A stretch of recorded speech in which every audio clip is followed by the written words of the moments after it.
Summer holidays வந்தாச்சு நம்ம GT Holidays வந்தாச்சு. GT Holidays, South India's #1 travel brand. மார்க்கெட்லயே கம்மி சேதாரத்துல இன்னும் 1% தள்ளுபடி கொடுப்போம். ஓகே, வைரநக கேரட்டுக்கு 5000 தள்ளுபடி கொடுப்போம். தள்ளுபடி திருவிழா. குறைந்த விலை நிறைந்த தரம், தங்கள் தேவைகள் அனைத்தும் ஒரே இடத்தில். ஜெயச்சந்திரன். அவங்களோட டாட்டர் வந்து கல்யாணத்துக்கு ஒத்துக்க மாட்டேங்கிறாங்க அப்படின்னு சொல்லிட்டு தான் கூப்பிட்டுட்டு வந்தாங்க. பேரண்ட்ஸ்க்கு வந்து என்ன டவுட்னா, ஏதோ ரிலேஷன்ஷிப்ல இருக்கிறாங்க, இல்லை இருந்திருக்கலாம், பிரேக்கப் ஆயிருக்கு, அது மாதிரி ஏதோ இருக்கு, அதனால தாங்க இவங்க வந்து கல்யாணத்துக்கு ஒத்துக்க மாட்டேங்கிறாங்கன்னு சொல்லிட்டு தான் கூப்பிட்டுட்டு வந்தாங்க. ஏன் இன்னும் வந்து நான் சொல்லும் போது நான் சொல்கிற டைமில் நீ கல்யாணம் பண்ணிக்கணுன்றது பேரண்ட்ஸ் வந்து அப்போலேருந்தே இன்ன வரைக்கும் மாறாமல் இருக்கிறாங்கன்றது எனக்கு புரியவே இல்லை. எவ்வளவோ நடக்குச்சு. அவங்க கிளியராக சொல்கிறாங்க, நான் இப்போ தான் ஏர்ன் பண்ண ஆரம்பிச்சிருக்கேன், I want to live my life. இதுக்கு மேலே அவங்களால கிளியராக வந்து சொல்ல முடியாதுல்ல.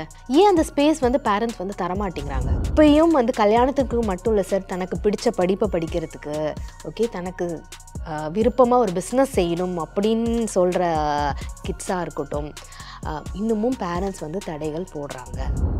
இங்கே தாட்ஸும் வியூஸுமே வேறு மாதிரி இருக்குது பார்த்தீங்களா. நம்ம சொல்கிறோம்ல, இதுதான் அந்த ஜென்ரேஷன் கேப். அதாவது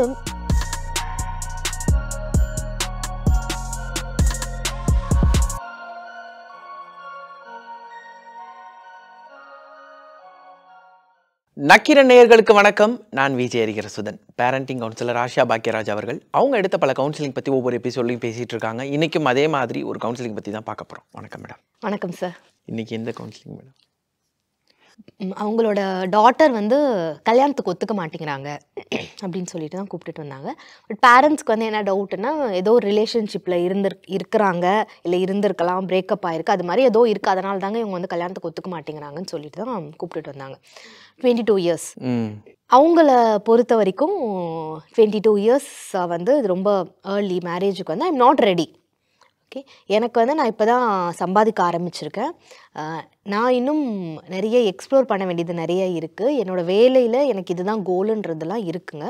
ஸோ நான் அதனால் அதில் இருக்கணும்னு நினைக்கிறேன். இவங்க எப்போ பார்த்தாலும் வந்துட்டு கல்யாணம் பண்ணிக்கோன்னு சொல்லிகிட்டே இருக்கிறாங்க அப்படின்ற மாதிரி.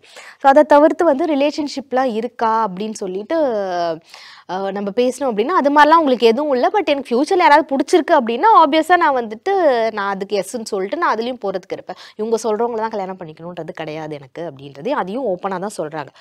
இது வந்து வித் பேரண்ட்ஸே அவங்க வந்து அவங்களையும் உட்கார வச்சுட்டு அவங்களுக்கு வந்து சொன்னாங்க, எனக்கு இதில் தனியாக பேசுகிறதுக்கெலாம் ஒன்றும் இல்லை, அவங்களுக்கும் தெரியட்டும். ஏன்னா என்கிட்ட வந்து என்னோடய சைட்லேருந்து நான் எதுவும் மறைக்கலை கொள்ளலை. ஸோ அவங்களுக்குமே தெரியட்டும் அப்படின்ற மாதிரி.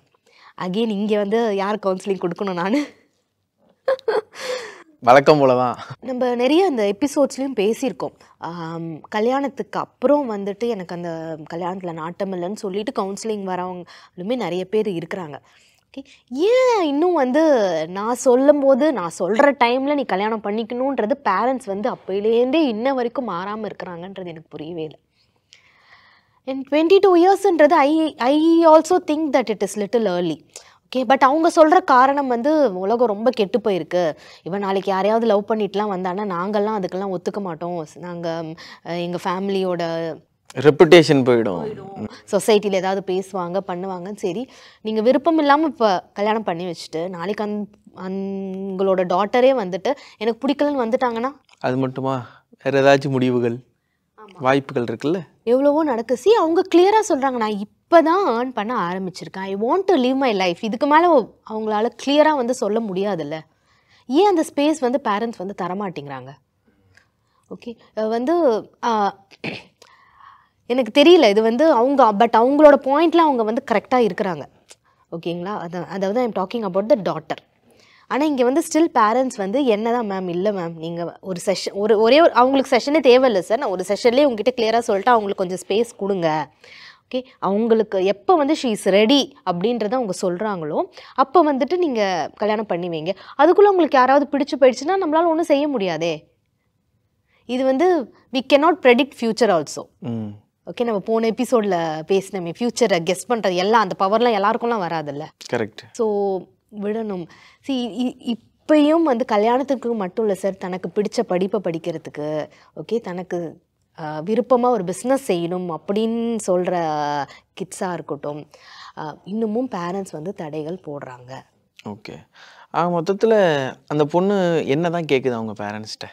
என்ன தயவு செஞ்சு விட்டுருங்க, என் வாழ்க்கைய. ஆமா சார், இப்பெல்லாம் சின்ன பசங்க சார் 5th 6th படிக்கிறவங்க சும்மா நம்ம இப்போ செஷன் எடுக்கும் போது வீல் ஹேவ் சம் ஃபன் டாக்ஸ்ல அப்போ வந்து சொல்லுவாங்க, ஆண்டி சிங்கிளா இருந்துடுறோம் ஆண்டி. நிறைய பாய்ஸ் சொல்லுவாங்க அதை, சிங்கிளாவே இருந்துடுறோம் ஆண்டி. ஏன்னா கல்யாணம் பண்ணிக்கிட்டா வந்துட்டு எங்க அப்பா அம்மாலாம் எப்போ பார்த்தாலும் சண்டை போட்டுட்டு இருக்காங்க, இங்கே காசு கட்டணும் அங்கே காசு கட்டணும், இந்த ப்ரெஷர்லாம் சொல்றாங்க சார் பசங்க. ஓகே, சி அவங்களுக்கு ஐ டோன்ட் நோ மேரேஜ் அப்படின்றது வந்துட்டு என்ன ஒரு பெர்ஸ்பெக்டிவ்ல வந்து போகுது அப்படின்றது தெரியல. நாம தானே இந்த அடுத்த ஜென்ரேஷன் அப்படி பேசுதுன்னா அதுக்கு முந்தின ஜென்ரேஷன் என்ன பண்ணுதோ அதை பார்த்து தானே அவங்க வந்து முடிவு எடுக்கிறாங்க. சைனால கடந்த கொஞ்சம் வருஷத்துக்கு முன்னாடி உள்ள கல்யாண ரேஷியோ குறைஞ்சிருச்சான், அப்படியே குறைஞ்சிருச்சுங்கிறாங்க. திருமணம் செய்யறதுக்கு நாங்கள் தயாராக இல்லைன்னு சொல்றாங்களாம். இந்தியாவில் அது வரத்துக்கு எவ்வளோ நாள் ஆகும்? பக்கத்தில் உள்ள சைனாவிலே அது நடக்குது. எனக்கு தெரிஞ்சு கூடிய சீக்கிரம் வந்துடும் சார். ஏன்னா டிவோர்ஸோட ரேஷியோ வந்து ரொம்ப ஜாஸ்தியாக போகுது. அண்ட் அது வந்து அதுக்கு வந்து நம்ம பேரண்ட்ஸை மட்டும் குற்றம் சொல்ல முடியாது.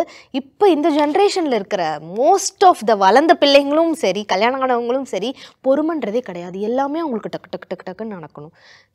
13-14 வருஷம் கழித்து தான் கல்யாண வாழ்க்கையிலேயே அந்த ஒரு புரிதல் வரும்ன்றது சொல்கிறாங்க. It will take 13 to 14 years புரிஞ்சு நடந்துக்கிறதுக்கு.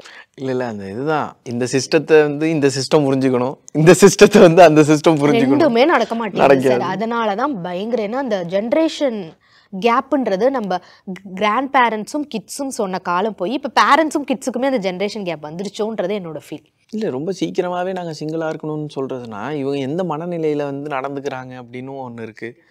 இன்னொன்று இவங்க கட்டுற இஎம்ஐ கூட இவங்களுக்கு ஒரு ப்ரெஷராக மாறி, ஓ நம்ம இவ்வளோ கட்டணும் இருக்குது. கரெக்டாக நீ சொன்ன மாதிரி அந்த ஜென்ரேஷன் கேப்பு கிராண்ட் பேரண்ட்ஸ் கிட்ஸுக்கு போய் தாத்தாவுக்கும் பேரனுக்கும் உள்ள அந்த இடைவெளி போய் அப்பாவுக்கும் மகனுக்கும் உள்ள இடைவெளி இப்போ அதிகமாகிடுச்சு.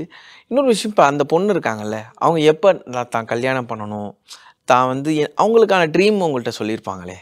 அவங்களுக்கான ட்ரீம்ன்றது அவங்க கல்யாணத்தை பற்றி சொல்லலை சார். ஓகே, கல்யாணத்தை விட்டுருவோம், மற்ற விஷயங்கள். அதான் வேலையில் அவங்களுக்குன்னு ஒரு கோல் ஃபிக்ஸ் பண்ணியிருக்காங்க. அப்ராட் போய் ஒர்க் பண்ணணும் அப்படின்றத சொல்கிறாங்க. தனக்கான விஷயங்கள் இப்போ வந்து எதில் பிரச்சனை ஆரம்பிச்சிருக்குன்னா, கல்யாணத்துக்கு போய் ஜுவல்ஸ் வாங்க போகலான்னு கூப்பிட்டுருக்காங்க பேரண்ட்ஸ். அதில் she is not interested. Okay, நான் இன்னும் சம்பாதிக்கிறேன், எனக்கு என்ன வேணுன்றதை நான் வாங்கிக்கிறேன், எனக்கு எப்போ அது தோணுதோ அப்போ வாங்கிக்கிறேன். ஆனால் இந்த இடத்துல பேரண்ட்ஸ் என்ன தெரியுமா சொல்கிறாங்க, அவங்க சம்பாதிக்கிறதெல்லாம் வேஸ்ட்டாக போயிடக்கூடாது, இவள் வந்து பயங்கரமாக அது இதுன்னு ஆர்டர் பண்ணுறா, ஆன்லைனில் வருது போகுது, நிறைய வந்து ட்ரெஸ்ஸஸ்லாம் பண்ணுறாங்க. ஸோ அவங்களுக்கு வரும்ன சம்பளத்தை அதை நாங்கள் வாங்கிக்கிறோம், நாங்கள் சேர்த்து வச்சு நாங்கள் வந்து ஜுவல்ஸாக போட்டுக்கிறோம். அப்படி இல்லைன்னா அவங்க பேரில் லோன் ஏதாவது எடுப்போம், லோன் ஏதாவது எடுத்து நம்ம வந்து ஜுவல்ஸ் வாங்கலாம், அப்போ தான் அவளுக்கு ஒரு கமிட்மெண்ட் கொடுத்த மாதிரி இருக்கும் அப்படின்றது பேரண்ட்ஸ். ஸோ இங்கே தாட்ஸும் வியூஸுமே வேறு மாதிரி இருக்குது பார்த்தீங்களா. நம்ம சொல்கிறோம்ல, இதுதான் அந்த ஜென்ரேஷன் கேப். அதாவது எஸ் அஃப்கோர்ஸ் நிறைய செலவு பண்ணுறது தப்பு, பேரண்ட்ஸ் தான் அதை வந்து புரிய வைக்கணும். ஓகே, பட் அது வந்து கல்யாணம்ன்ட்டு ஒரு லாக்கை போட்டு தான் புரிய வைக்கணுன்றது கிடையாதுல்ல. கரெக்ட். மேபி நீ அப்ராட்லாம் போய் வேலை செய்யணும்னு சொல்கிறல்லம்மா, அதுக்காக இப்போயே நம்ம வந்து சேவ் பண்ணலாம். அது ஏதாவது நீ வந்துட்டு வேறு ஏதாவது இன்வெஸ்ட்மெண்ட்டில் பண்ணு, இல்லை எங்ககிட்ட கூட எவ்ரி மந்த் நீ வந்து இவ்வளோ 10,000 15,000 கூட நாங்கள் சேர்த்து வச்சுட்டே வந்துட்டுருக்கோம், நீ அது அப்ராட் போகும்போது உனக்கு அந்த எவ்வளோ செய்கிறதோ அப்படி பேசி அப்படி பண்ணலாம்ல. ஏன் கல்யாணம் பிடிக்காத விஷயத்தில் அதை கொண்டு போயிட்டு விட்டுட்டு நாளைக்கு ஃப்யூச்சரில் அங்கே அனுபவிக்க போகிறது, கஷ்டங்கள் அனுபவிக்க போகிறது அந்த பொண்ணு மட்டும் கிடையாது, கூட சேர்ந்து அப்பா அம்மாவும் தானே ட்ராவல் பண்ண போகிறாங்க. கரெக்ட். மொத்தத்தில் உங்கள் குழந்தைங்களோட கனவையும் அவங்களோட பாதையும் அவங்கள தேர்ந்தெடுக்க விடுங்க. இல்லைனா விளைவுகள் சின்ன வயசில் ஆரம்பித்து இந்த விதை போட்டால் மரமாகும்னு சொல்லுவாங்கள்ல, இந்த விஷயம் கூட சம்மந்தமே இல்லாமல் மரமாகி உங்களுக்கு எதிராகவே நிற்கலாம். அதோட உதாரணம் தான் இந்த கவுன்சிலிங் நான் நினைக்கிறேன் மேடம். தேங்க்யூ.